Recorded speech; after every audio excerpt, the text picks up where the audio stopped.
Let's have a conversation about clear agreements. Are you having the experience where you ask people to do things, you think you've been really clear, and yet they're not getting things done, there's not traction, you're expecting something at a particular time and it doesn't come through, and you're really kind of getting frustrated and starting to wonder, are they competent? Is there something wrong with them? Do I have the right people on board? So, the truth is this happens for a lot of us as leaders. We have a lot of people we're asking to do things and don't always really create what we call clear agreements. We set expectations, but we don't really go all the way to make sure that we create accountability with people. And what we're going to talk about today is how to do that. So there's a science to what we call clear agreements, and really 3 parts. So the first part is a clear request. The second part is getting a clear response, and then the third part is getting a by when. So we're going to show you 2 versions of what it looks like once you ask someone to do something. The first one is going to be a bad clear agreement, and the second one where we're going to actually go for a clear agreement so you can see the difference. So business as usual would be this round 1. So Sarah, I really want you to write the website content for leader development, and I need it by Friday. Will you do that for me? Sure. Great. So do we have a clear agreement? We do not.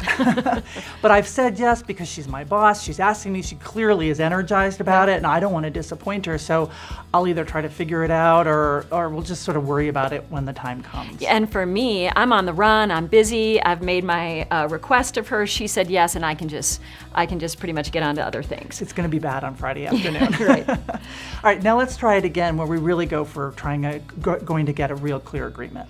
Sarah, I'd love you to write the website content for leader development. I just need 1 page of it with focused on 3 bullets that I could send you today. Would you do that for me by the end of the week? Sure. Okay, so thanks for saying sure, and I notice you seem a little hesitant. Well, I am Friday. I've got like 3 other deadlines by Friday, so I'm feeling like I really want to do it for you, but I feel concerned that I won't be able to get it done by Friday. Okay, so when could you get it done? End of day Monday? Okay, that'll work for me. So you're going to write 1 page on leader development based on the 3 bullets I send you today, right. And you'll do that by 5 o'clock on Monday. 5 o'clock on Monday. Yes, I will do that.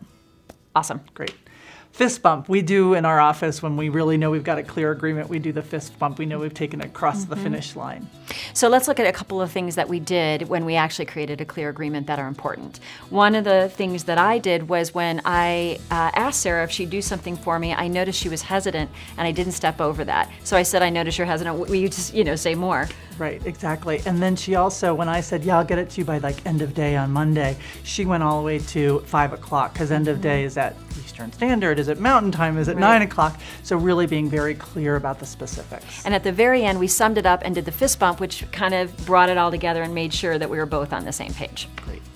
So why do we not do this? Why do we not do the go all the way and create a clear agreement, even though we have the good intentions to do it? One reason is that people think that this takes a lot of time. But the truth is that it takes a lot of time to have agreements broken or expectations not met. So taking a little bit of time up front is really a way to save time in the back end. And the other thing is that, believe it or not, it's actually scary to make requests. Sometimes we don't really want to hear the answer back. Sometimes we know it's going to take a conversation, and we're not super practiced at it.